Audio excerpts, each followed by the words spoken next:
Welcome to the Period Besties podcast with Stasha and Katie. Think about it as chatting with your best friends about all the TMI stuff you've never talked about before with two period coaches who've been helping hormones collectively for over 20 years now. I'm Stasha. And I'm Katie, and we're pulling back the curtain on what it's like in the world of menstrual coaching. From puberty to menopause and everything in between, we're here to show you how period coaching can save the day. We'll share practical tips and information you can put to immediate use to improve your hormones and happiness. We're removing the mystery, ending the taboo, and shining a light on just how powerful period coaching can be. So whether you need period coaching or are considering becoming a period coach yourself, these episodes are going to help you. We'll share stories, coach live on air, and bring smart, savvy guests to share their wisdom too. Let's start today's episode.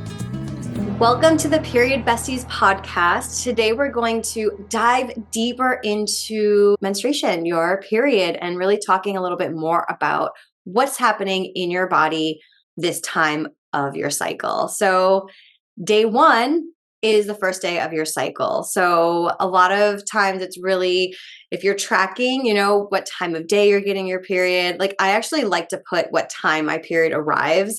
I've noticed lately it's been coming really late at night. But the first day of your cycle is when you get your period. And this is when your estrogen and your progesterone pretty much flatline. This is usually when you feel, well, for me personally, I feel like that deep resting nourishment phase. You might as well, might want to wrap yourself in like a warm blanket, drink some hot tea, and just be. I know that might not work for everybody listening to this podcast today, depending on what your job is. And now that I have kids, it's definitely more challenging the day that I get my period, but you might feel a little bit more tired. Your brain might feel a little bit more cobwebby. That's how I describe my brain. But this is usually lasts about 3 to 7 days, your period, depending. Something to think about each month, really tracking how many days your period is there. Depending on where you are and how you felt the first previous months, you might have a period where you have lots of energy on day 3. And maybe the next period, you don't feel that energy rising again until day 5. So the day you get your period, hormones are pretty much flat. And then you might notice subtle, small shifts day by day in terms of like where your energy is heading, because estrogen will start to gradually come back online. Yeah, absolutely. And you may even notice like over the course of a year, right? Most people have their worst period in January because we've spent 2-3 months eating sugar, drinking more than we should, staying up later than we should. So you may even notice over the years that your period has better or worse months based on what's going on in your life around you. So it's a great thing to track and see. So then you can anticipate it, right? Like I know in January to give myself a couple extra days of grace in my period that month because I enjoy having sugar over the holidays. and I make that compromise. Or like for myself, my birthday is in July. So sometimes August, I can have a little bit of a more tumultuous period depending on what I plan to do for my birthday. Like if we're going to stay up and go to concerts or whatever, or if I'm just like hanging out at a spa with my friends. So sometimes I plan like my August cycle to have a little bit more space around it too. So your period does really, it's your monthly report card and it reflects what's been happening in the months before it. So kind of keeping that in mind. But your menstrual phase is the new moon phase. It's your water phase. So when we're talking about the energies of these cycles, it's that cool, dark kind of salt water cavern. It's more introverted. It's your winter phase. So as your brain starts to tell you things like, no, but I should be working an 18-hour day today and going to exercise and work out and all these things, just kind of bring that vision of a new moon, cold winter water day and go, wait, no, I don't necessarily have to do that. If it feels good and you have all the energy in the world, go enjoy, play tennis in all white. But for the rest of us, you don't feel that blame and shame because it really is a much more internal, snuggly season. Yeah, and if you're having a period where you're not having any pain, going for a nice walk, deep stretches. I love doing like restorative yoga, even some like gentle Pilates sometimes feels good, but kind of really thinking about those like slow, deep movements. Getting fresh air, I think, always helps, especially it's the winter sign, right? It's winter. And even though it's cold out, that fresh air still feels really good. That getting some vitamin D from that sun.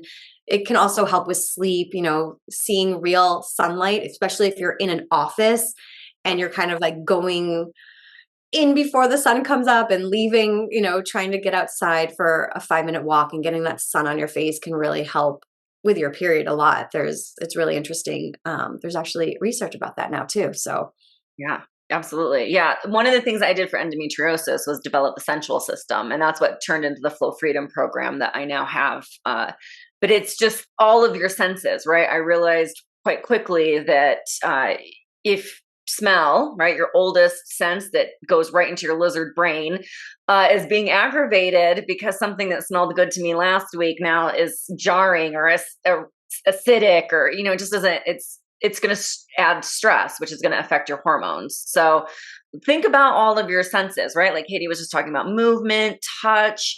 What feels good, soft, cozy blankets, what smells good. It's probably going to be something of a more gentle scent, maybe a little bit of a warming scent. I know I quite enjoy like my pumpkin spice candles in my menstrual phase.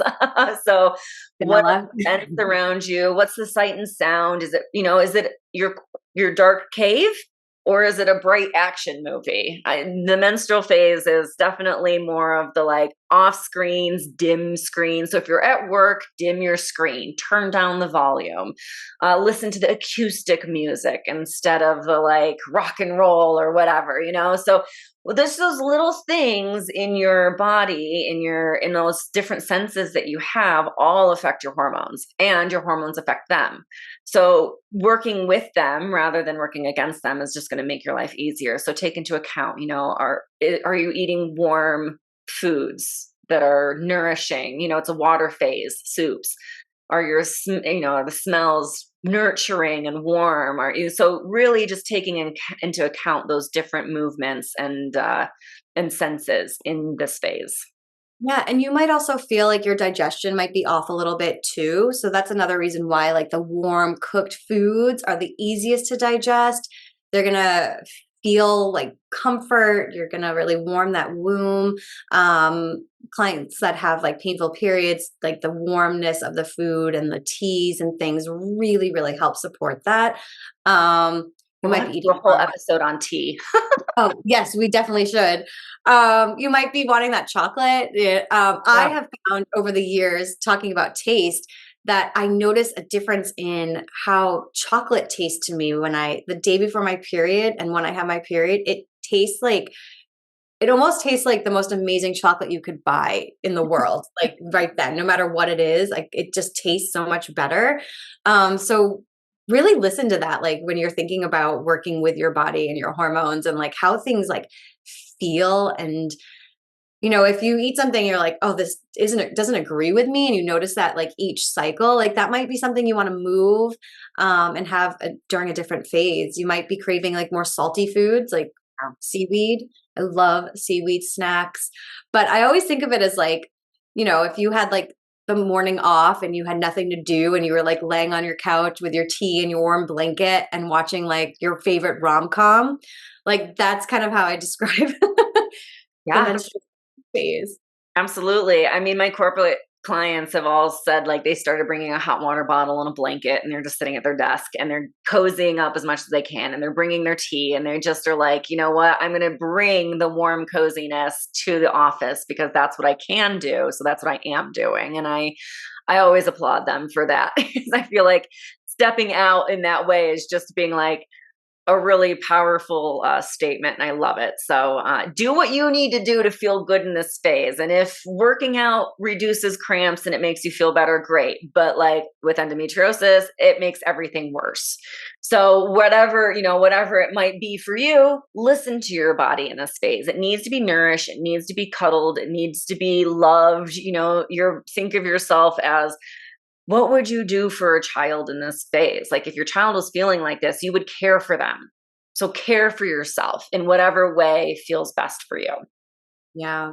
Warm baths. I feel like when I have my period, I like either take a hot Epsom salt bath, or I tend to take like 2 showers a day when I have my period. It just feels like that hot, that heat, and like turning on my, oh my goodness, what's it called? When you turn the heat on, what is that? Space heater. Oh, the space heater. Yeah. Rain. I'm heading into the deep luteal. But yeah, space heater is like just warm, comfy. Yeah. I kind of like enjoy this phase a little bit in the sense that like I'm giving myself permission to like get really comfy.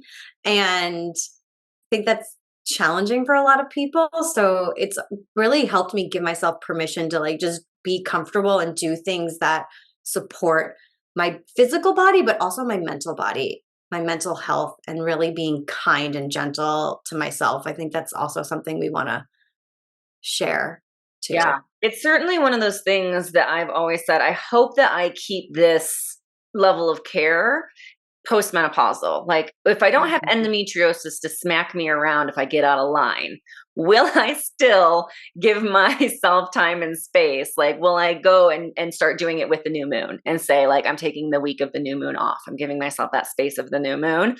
Or will I go like, oh no, I can get things done. No.